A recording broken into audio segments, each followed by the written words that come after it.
KVP news में आपका स्वागत है। प्रस्तुत हैं आज के मुख्य समाचार। तमिलनाडु की राजनीति में बड़ा उलटफेर देखने को मिल रहा है। अभिनेता से नेता बने विजय की पार्टी तमिलगा वर्टिकजम टीवी के चुनाव में सबसे बड़ी पार्टी बनकर उभरी है, लेकिन सरकार बनाने के लिए बहुमत से करीब 10 सीटें कम हैं। इसी बीच खबर है कि इंडियन नेशनल कांग्रेस के अंदर टीवीके को समर्थन देने के पक्ष में राय बन रही है। कई नेताओं ने संकेत दिया है कि पार्टी हाईकमान इस पर अंतिम फैसला करेगा ताकि राज्य में सरकार गठन संभव हो सके। रिपोर्ट्स के अनुसार कांग्रेस ने समर्थन देने की इच्छा जताई है, हालांकि यह कुछ शर्तों के साथ हो सकता है और अभी बातचीत जारी है। देश में पब्लिक वाईफाई को आसान बनाने के लिए बड़ा बदलाव प्रस्तावित किया गया है।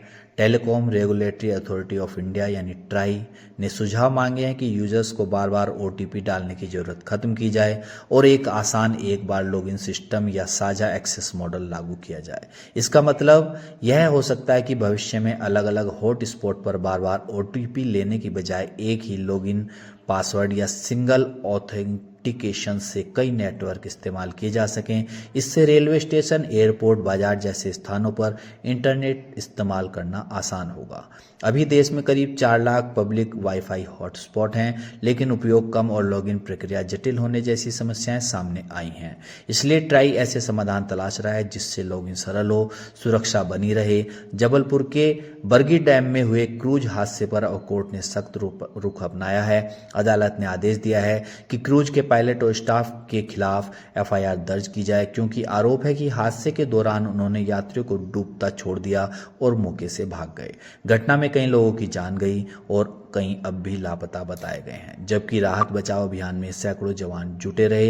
हादसे के बाद सामने आई गवाहियों में यह दावा किया गया कि स्टाफ ने संकट के समय जिम्मेदारी नहीं निभाई, जिससे स्थिति और गंभीर हो गई। कोर्ट ने पुलिस को निर्देश दिया है कि पूरे मामले की जांच कर 2 दिनों के भीतर रिपोर्ट पेश की जाए। इस केस में पहले ही प्रशासन ने पायलट, हेल्पर और अन्य जिम्मेदारों पर कार्रवाई शुरू कर दी है, जिससे लापरवाही की आशंका और मजबूत हो रही है। दिल्ली में जज की मौत से जुड़ा मामला काफी चर्चा में है। उपलब्ध रिपोर्ट के अनुसार जज अमन कुमार शर्मा ने अपने घर में फंदे से लटक कर जान दे दी थी। शुरुआती जांच में घरेलू विवाद और मानसिक तनाव को मुख्य कारण माना जा रहा है। मामले में एक और अहम एंगल सामने आया। परिजनों का आरोप है कि जज और उसकी पत्नी के बीच लंबे समय से तनाव चल रहा था। जज ने मौत से पहले अपने पिता को फोन कर कहा था कि अब जीना मुश्किल हो गया है। खबरों के मुताबिक घटना के समय घर में झगड़े की स्थिति थी। जज के पिता जब पहुंचे तो उन्होंने बेटे और बहू के बीच विवाद देखा। इसके बाद अगली सुबह जज का शव कमरे में फंदे से लटका मिला। जहां तक पत्नी के भागने वाली बात है, कुछ रिपोर्ट्स और आरोपों में कहा गया कि घटना के बाद पत्नी घर से चली गई और उसकी आईएएस बहन भी मामले में चर्चा में आई। हालांकि ये बातें परिजनों के आरोप हैं और पुलिस अभी हर एंगल से जांच कर रही है।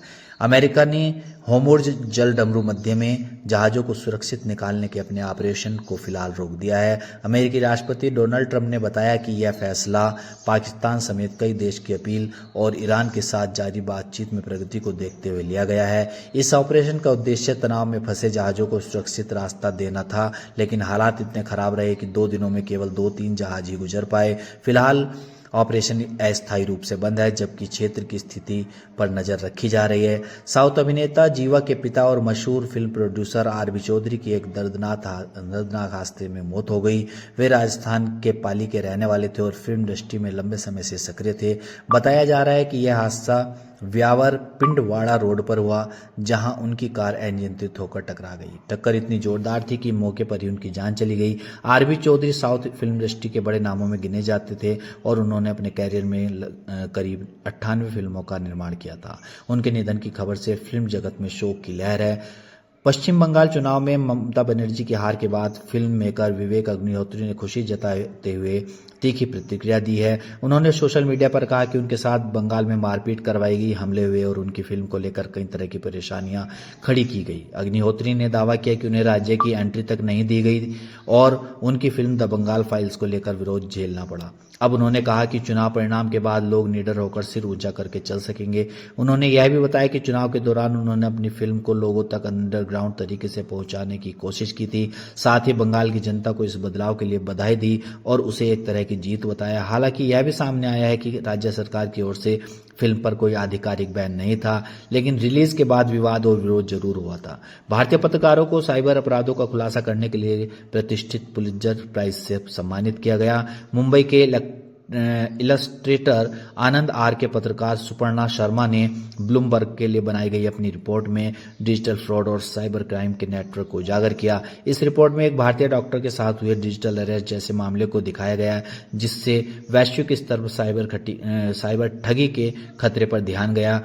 एसएमई लोन स्कीम इंडिया से जुड़ी खबरों के अनुसार सरकार छोटे उद्योगों को बढ़ावा देने के लिए बड़े कदम उठा रही है। प्रस्ताव है कि ऐसे उद्योगों को अब 100 करोड़ तक का लोन बिना गारंटी मिल सकेगा, जिससे स्टार्टअप और छोटे व्यवसायों को विस्तार में आसानी होगी। दूसरी ओर गोल्ड प्राइस इन इंडिया में गिरावट देखने को मिली है। सोना करीब 464 रुपये सस्ता होकर लगभग 1.48 लाख प्रति 10 ग्राम के उच्च शुद्धता स्तर पर पहुंच गया। यह गिरावट अंतर्राष्ट्रीय बाजार और डॉलर की मजबूती जैसे कारणों से जुड़ी मानी जा रही है। इसके साथ ही एलपीजी डिमांड इंडिया में भी कमी आई है। अप्रैल महीने में रसोई गैस एलपीजी की मांग करीब 16% घट गई, जिसके कारण गर्मी का मौसम, कम खपत और कुछ क्षेत्रों में वैकल्पिक ईंधनों का उपयोग बढ़ना माना जा रहा है। आदित्य बिरला ग्रुप के चेयरमैन मंगलम बिरला को वोडाफोन आइडिया का नॉन एग्जीक्यूटिव चेयरमैन नियुक्त किया गया है, जिससे कंपनी के पुनर्गठन और वित्तीय सुधार की उम्मीद बढ़ी है।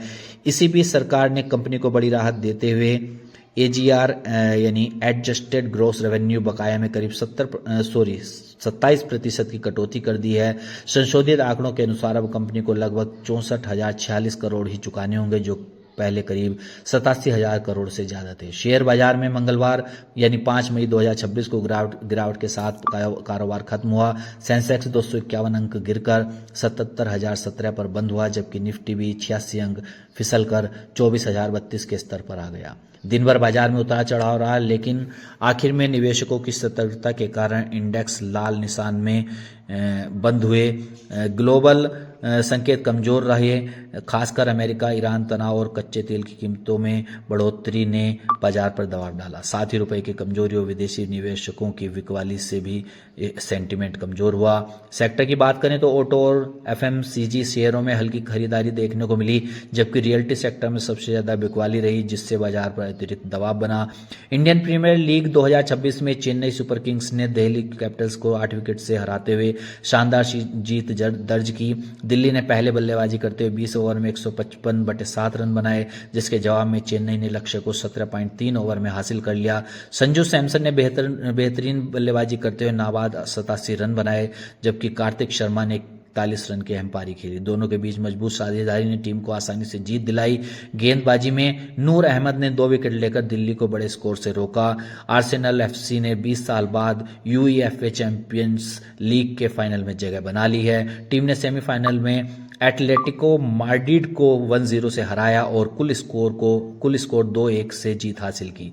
इस मुकाबले में निर्णायक गोल बुकायो साका ने पहले हाफ के अंत में किया, जो जीत का अंतर साबित हुआ। आर्सेनल की मजबूत डिफेंस ने पूरे मैच को एटलेटिको को गोल करने से रोके रखा। यह आर्सेनल का 2006 के बाद पहला चैंपियंस लीग फाइनल होगा, यानी करीब 2 दशक बाद टीम फिर से यूरोप की सबसे बड़ी क्लब प्रतियोगिता के खिताबी मुकाबले में पहुंची है। अब फाइनल 30 मई को पुस्कास एरेना बुडापेस्ट में खेला जाएगा, जहां आर्सेनल का सामना पेरिस सेंट जर्मेन या बायर्न मुनिच में किसी में से एक में होगा। इस जीत के साथ आर्सेनल के पास इतिहास रचने का मौका है, क्योंकि क्लब ने अब तक कभी चैंपियंस लीग ट्रॉफी नहीं जीती है। आईपीएल फ्रेंचाइजी राजस्थान रॉयल्स को लेकर बड़ी डील सामने आई है। स्टील उद्योगपति लक्ष्मी मित्तल के परिवार और अदर पूनावाला के नेतृत्व वाले कंसोर्टियम ने टीम को करीब 1.65 अरब डॉलर लगभग 15,600 करोड़ से ज्यादा में खरीदने का समझौता किया है। इस डील के तहत मित्तल परिवार के पास लगभग 25% हिस्सेदारी होगी,